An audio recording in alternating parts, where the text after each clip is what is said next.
Welcome to another episode of the Corporate Explorer. We're getting near to the end of the book, and before I introduce today's guest, I want to thank our sponsor, Wazoku, who helps large organizations to create effective, sustainable innovation ecosystems that accelerate efficiency gains and new value growth. It does this through intelligent enterprise software that connects and harnesses the power of employees, suppliers, startups, universities, and the unique Wazoku crowd of 700 plus global problem solvers. Wazoku calls this connected collective intelligence, and you can find Wazoku at www.wazoku.com. Now, little intro to get us started into today's episode. Corporate explorers are a unique breed of professionals who can recognize the innovation capabilities within corporate structures and utilize the available resources to start up new initiatives. Enabling them to do so is their ability to understand both the formal, structured, and rigid processes of corporate environments, as well as the more informal, flexible, and fast moving environments of startups. As a result, explorers can navigate all the necessary phases of strategic innovation and growth, from ideation to incubation, scaling, maturation, and transformation. However, even the best corporate explorers won't be able to do everything alone. They need a founding team to build a new venture. To do this, corporate explorers must be able to successfully identify and select the talents they need to help them execute their vision and priorities. One aspect in maximizing team performance is often overlooked. It is called strategic diversity. Joining us to share his insights on strategic diversity and the DNA of building an Explore team is co-author of the Corporate Explorer Fieldbook, Richard Robertson. Welcome to the show. Thank you so much, Aidan. Great to be here. We met in person in London at the launch of this series as well. It was great to meet you back then, and it's great to delve into your mind today. Likewise, yeah, it's great to see you too again through our mutual friend, Andy Binns, who is the author of Corporate Explorer. And it's great to be joining you here today on your show. And I know you're tired. Richard's after running an all-day workshop, 3-hour drive away, and I'm keeping him from chilling out for the evening. So I'm going to get through this at a pace that will allow him to go and chill out for the rest of the evening. There's a quote from the Triumph of the Nerds. It's a series about Steve Jobs and Bill Gates and the early days of the internet and computers. And there was a quote by Jobs when he talked about what made the Macintosh team great. And he said it was the people working on it who were musicians and poets and artists and zoologists and historians who also happened to be the best computer scientists in the world. He said, we all brought this effort, a very liberal arts attitude. We wanted to pull the best of what we saw in these other fields. I don't think you get that if you go very, very narrow. And I thought that was a beautiful way to set us up for this idea of strategic diversity and your definition of what that is. I absolutely agree. Taking on complex challenges like that requires an incredible breadth of mindsets, of cognitive styles, of visions that people in a strategically diverse group can bring. You have an analogy in the book of a football team, and I'd love you to describe that in a moment. I wanted to share with you as well. I have a series of books. They're beautiful little hard copies. They're by Michael Krogeris and Roman Chapler. I probably butchered his name there. The Decision book, the Change book, and there's the Question book as well. But in the Decision book, and I'm going to share it on the screen here, there's a diagram that shows how do you pick an ideal team, and also how do you identify the weaknesses in a team. And I thought this would be a nice way to go along as a bit of visuals for you to describe your analogy of a football team. So when we're talking about teams in a corporate setting, for instance, or any business-like environment, we are always talking about building strategically diverse teams.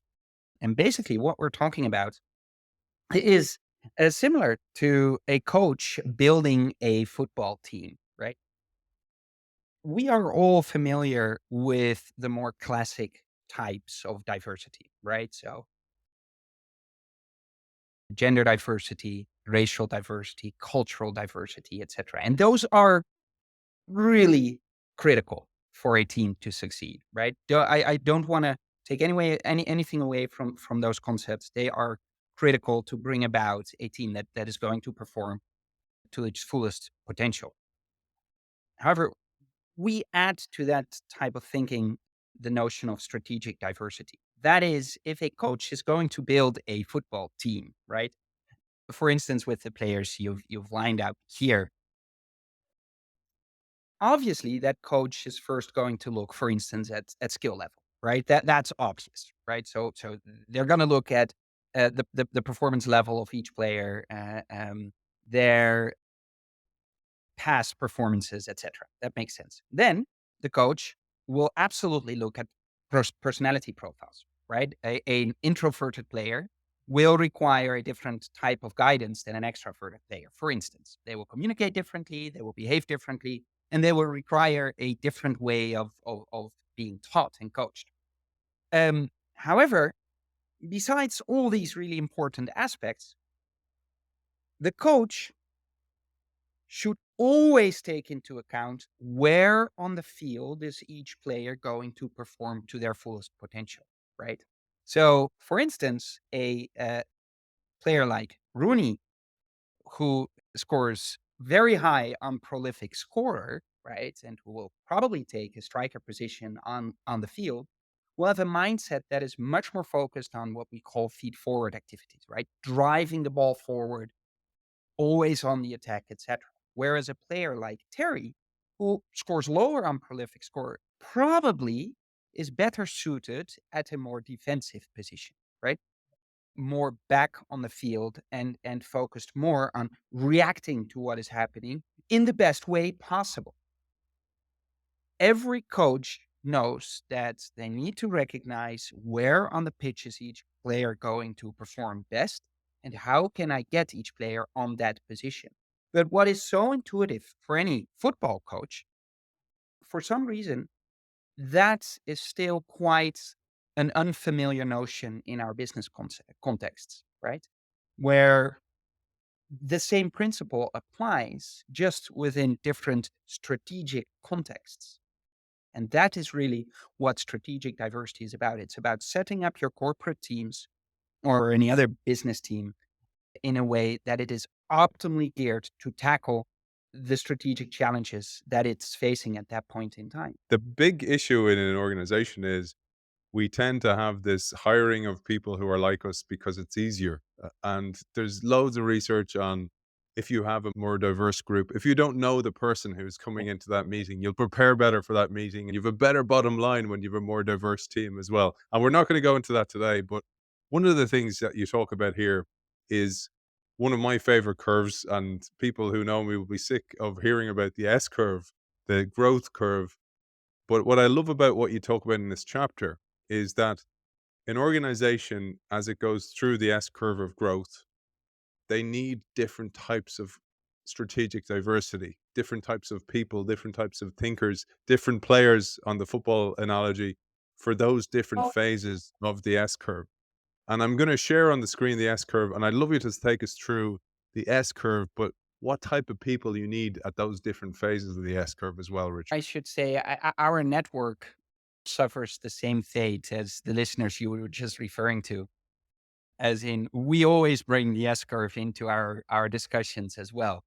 And what we always say is, obviously, this is not reality. This is a mathematical logistical function, and the model is the result of that function. And as such, it is a highly simplified model of certain processes that in reality are much more capricious, that are much more unpredictable on the detail level, but on the larger level, always follow this pattern. Now, knowing that, knowing the development of complex systems, whether that is a team, an organization, uh, or any other complex system, we can always distinguish these different phases. So let's start with the ideation phase. That's the phase where the vision for the new company or the team is brought forward, right? So there has been an idea, and now it's up to the team to ideate that vision, that idea. to go through the phase of trial and error, falling down, getting back up, testing things out, and seeing what sticks, basically, which is accompanied by very slow growth, very high investments, a lot of uncertainty, and a lot of flexibility. And the types of people that thrive in that are the types of people that we call strong explorers, right? So those are people who thrive on that uncertainty and on that unpredictability, who think in opportunities rather than risks, and who actively seek out change and renewal, even if the situation doesn't demand that just yet, right? They will get restless when things get the same. So their big challenge is avoiding the new ideas loop. Yes, yes, I can. I'm putting my hand up here for those people only listening, kind of going, I hear you. Yes, I hear you. I bet a lot of people tuning into the innovation show go like, that sounds awfully familiar right here. So we always say that is at the same time super energizing and inspiring, but at the same time, their challenge is structuring and maturing ideas and bringing them to their fullest potential. So, right, that requires taking the next steps. The next step being incubation, which is taking this idea and turning it into a minimum viable product. That is taking it out of the brainstorm phase and starting to really test things out, put it through the ringer, basically. And that inevitably requires more, how do you say that? More repetition, more routine. It requires that you kill off some of your initial ideas that didn't turn out to be so valuable after all. And that can be hurtful and painful for the true explorers. But the people who really flourish in this sort of the incubators, right? People who are really focused and energized by these phases in between hard exploration and hard optimization. Those are really the practical thinkers, and they love working with new ideas. They may not be always seeking out radical disruption, but they love working with new ideas and testing things out and seeing what works, right? So the phase after that becomes the scaling up phase. This is where operational excellence really uh, comes to the forefront, right? This is where the people are that roll up their sleeves, that are really focused and energized by delivering results in the here and now, that love building things, delivering things, that thrive on these energetic environments, right? Where everyone is working together, is building, and there's this huge momentum forward and seeing things grow. Operational excellence, that's the main focus of the scaling phase here.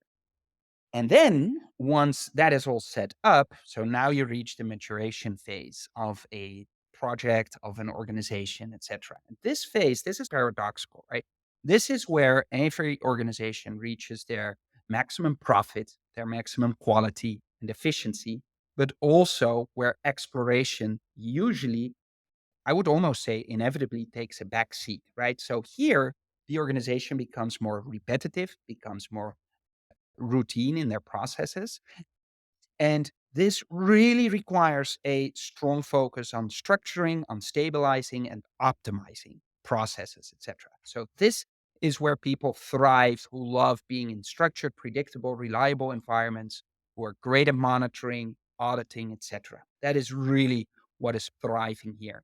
Now, every organization that reaches this phase, that's the paradox, even though this is where profits are maximized, it always is followed by the phase of degradation, right? So that if you stay here too long, competition is going to catch up. Market needs will shift. Consumers will, their needs will change, etc. So an organization needs to reinvent itself in time to stay relevant towards the future. But now you've reached this phase where the organization as a whole has matured. So the main focus has become maximizing profits, repetitive processes, etc., etc. Yet this is the point where it needs exploration in order to go into its transformation and reinvent itself to stay valuable and relevant towards the future. And that really requires a different mindset of constructively breaking down the past and building up the new growth curve in time. So helpful to think about it this way, Richard. We miss this so often. And even from a HR perspective, to know as an organization is going through a transformation, you're going to need different skill sets, but also different thinkers and different energy levels. Some people are just brilliant at managing the organization for exploit Yes. and not so much so for explore. Yeah. And trying to force the square peg into a round hole can actually be very painful for people. They feel inadequate. And then when you put the corporate explorer into that role where they're living in Excel sheets, it's rote and repetitive. It's painful for those people. And then they usually just leave the organization when they're needed most, usually in many cases. Exactly. Exactly. So one thing that we always say is we are not out to change people. We are out to help people deal with change. And there's a fundamental difference there that I think can be of great help in these challenges. There's a tool that you share to manage human behavior, attachment, exploration, managing complexity for people. And this tool, again, just if you're wondering, if you're in an organization in the midst of change, how do you measure people? How do you assess where they are on the spectrum? Well, Richard takes care of that too. There's a tool in the book that explains the AEM Cube. And I'm going to share again on the screen for those people watching us on Spotify video and on YouTube. You can see the cube there. I'll share it in the show notes as well. But don't forget as well, it's in the Corporate Explorer Field Book. It's a brilliant book. It covers every aspect of change. And in this chapter, Richard goes deeper. But for now, let's share at a high level what this cube is and maybe just a quick definition of the AEM. Looking at the AM Cube or AIM Cube, as we refer to it, it's a tool that started development in the mid 90s, and it's gone through rigorous statistical refinement and analyses over the last 30 years. And it consists, like you said, of three different constructs: attachment, exploration, managing complexity, or AEM for AIM-Q. I'm briefly going to start with the middle one here, exploration, because exploration really looks at someone's natural contribution to this process of change. So it really connects to the growth curve that we just talked about, right? Exploration basically talks about someone's instinctive drive to seek out change, even if that's not extrinsically necessary, right? People who score higher on exploration score more to the right side in the cube, and they will contribute to the earlier phases of the growth curve. So these will be the ideators, the incubators of a team. People who score more towards the other side of the spectrum, we call them optimizers in the cube. And they are people who contribute to the later phases of the growth curve. You raised your hand on the exploration phase. Me, myself, I naturally contribute more towards the optimizing phase, right? So we could form a really strong dialogue between you and I that we refer to as a golden dialogue from exploration to optimization or implementation. I don't know if we'd make a great football team, though. I certainly wouldn't be much use. Maybe in goals to block a few goals. That'd be it. No, I don't think any football team would want me as a team member, but yeah, maybe we could coach them from the side. We do that pretty well. So we really refer to that exploration dimension as the speed to market dialogue in strategic terms. Now, the attachment dimension, which runs from front to back, basically covers your product client dialogue, looking at a team or an organization, or internally, your process employee dialogue. Basically, the front of the cube are more content focused individuals, right? So those are people who thrive on anything content related, whether that be data, ideas, numbers, you name it. Those are people who can work on that content all day and just be energized and energetic at the end of the day and just love their work. Yeah, and be comfortable with that. On the other side of the spectrum, we have people focused individuals, right? Those are people that really thrive on emotional connections with other human beings. So they need these human interactions. They are really natural at networking, coaching, at anything to do with human relations, things like sales, account management, customer service. They are really energized by those. And then finally, you've got your managing complexity dimension. Now, we continuously navigate this tremendously complex world, right? Whether we're talking about a society of millions, a company of thousands, or a team of three people, each of these is a highly complex system that we are navigating. Some of us thrive on that. We call them more generalist or integrative individuals, and they score higher in the cube. So their pillar will be longer. They will seek out this complexity and they will embrace it. We often call them like broad thinkers. They really thrive on strategic challenges, leadership challenges, right? Overseeing the entire process and enabling others. On the other hand of the spectrum, you've got your deep thinkers, right? So those are more specialized individuals. Those are your experts in your organization. That's not to say that they are only good at one thing. They can have a huge array of interests and expertises, but once they're faced with a question or a topic or a situation, they will love to bite down on that and really go deep into that subject matter, shutting out some of that complexity uh, if they can, and handing that over to other people. Fantastic. Great rendition of the cube as well. And we'll share this in the show notes. And you can reach out to Richard as well to contact him. He does work with companies on this all the time. You mentioned Andy Binns, you gave a shout out to him. I'm going to give a shout out to Peter Robertson, your dad as well, because this is a book I want to cover in the future. I have it in the archives there. Always change a winning team, and it speaks to a lot of the things we've talked about here as well. And that's coming down the line. It'll be next year, but I know Peter's working on a new book as well. So hopefully he'll cover this, and he won't want to push on to the new one as well.